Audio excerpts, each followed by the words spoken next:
कहानी का नायक है जेकॉब पोर्टमैन, जो 16 साल का एक साधारण सा अमेरिकी लड़का है। बचपन से ही उसका अपने दादा एब पोर्टमैन से बहुत गहरा लगाव है। एब उसे अक्सर अपने बचपन के अजीब और रहस्यमय कहानियां सुनाया करते थे। वे बताते हैं कि उन्होंने अपने बचपन का कुछ हिस्सा एक दूर के द्वीप पर एक जादुई घर में बिताया था, जहाँ अनोखे बच्चे रहते थे। वे कहते थे कि कुछ बच्चे उड़ सकते थे, कुछ के शरीर में आग जल सकती थी। एब ये भी बताते थे कि घर एक महिला मिस पेरेग्रिन चलाती थी, जो एक यमब्रेन थी, यानी ऐसी महिला जो समय को नियंत्रित कर सकती थी और पक्षी का रूप ले सकती थी।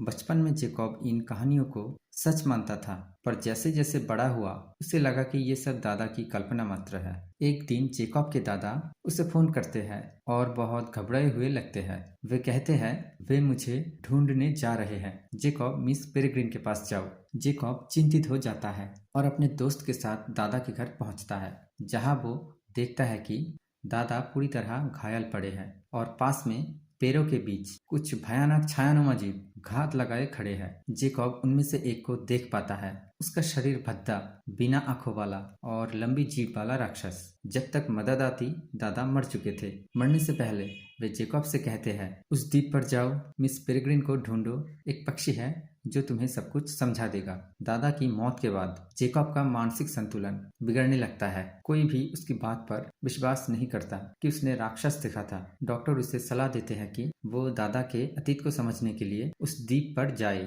जेकॉब अपने पिता के साथ वेल्स के पास स्थित कैर्नहॉल्म आइलैंड पहुंचता है। ये एक छोटा सा ठंडा और वीरान द्वीप है, जहां मुश्किल से कुछ लोग रहते हैं। वहां उसे पता चलता है कि सच में द्वितीय विश्व युद्ध के समय यहाँ एक अनाथालय था, Miss Peregrine's home for peculiar children. लेकिन 1940 में एक बम गिरने से वो घर नष्ट हो गया था। जेकॉब उत्सुकता से उस घर के खंडर तक पहुंचता है। अंदर उसे कुछ पुराने फोटो और दस्तावेज मिलते हैं, जिनमें वही बच्चे दिखाए गए हैं जिनकी तस्वीरें दादा ने कभी दिखाई थी। लेकिन तभी कुछ अजीब होता है। उसे ऐसा लगता है जैसे कोई उसे देख रहा है। अचानक कुछ बच्चे प्रकट होते हैं और जेकॉब को पकड़ लेते हैं। वो 1940 के कपड़े पहने हुए हैं। वो उनके पीछे पीछे चलता है और तभी सब कुछ बदल जाता है।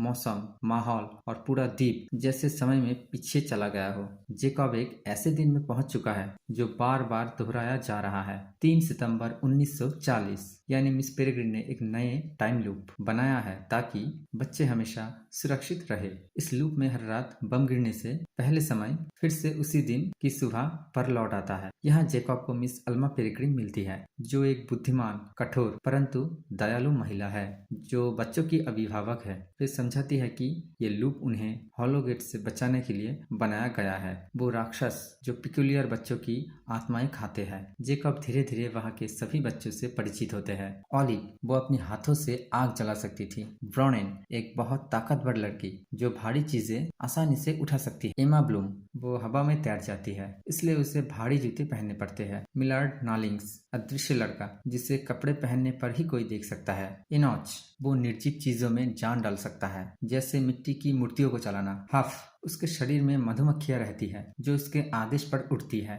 जेकॉब ये सब देख के हैरान हो जाता है, लेकिन धीरे धीरे वो समझता है कि ये सब सच है। वो यहाँ खुद को घर जैसा महसूस करने लगता है। मिस पेरेग्रिन जेकॉब को बताती है कि उसके दादा एब पोर्टमैन भी एक पिक्यूलियर थे। उनके पास हॉलोगेट्स को देखने की शक्ति थी। द्वितीय विश्व युद्ध के दौरान वो भी इस घर में पले बड़े थे और बाद में हॉलोगेट से लड़ने के लिए बाहर गए थे। जेकॉब को एहसास होता है कि उसके भीतर भी वही शक्ति है और वो उन राक्षसों को देख सकता है जो बाकी कोई नहीं देख सकता। एक दिन जब जेकॉब द्वीप के बाहर जाता है, उसे महसूस होता है कि कोई उसका पीछा कर रहा है। वो देखता है कि एक व्यक्ति उसकी तस्वीरें ले रहा है। वो व्यक्ति दरअसल एक विट थी, यानी वो मानव जैसा दिखने वाला जीव जो पहले हॉलोगेट्स था। उनकी आंखों में पुतलियां नहीं होती और वो मिस पेरेग्रिन जैसे येम्ब्रेन को पकड़ने की कोशिश करते हैं ताकि समय लूप्स को तोड़ सके। धीरे धीरे ये स्पष्ट हो जाता है कि द्वीप पर भी खतरा मंडरा रहा है। हॉलोगेस्ट और बाइट्स का एक समूह उस लूप में घुस आता है। वो मिस पेरेग्रिन को पकड़ लेते हैं और उन्हें उनके पक्षी रूप में फंसा देते हैं ताकि वो इंसान नहीं बन सके।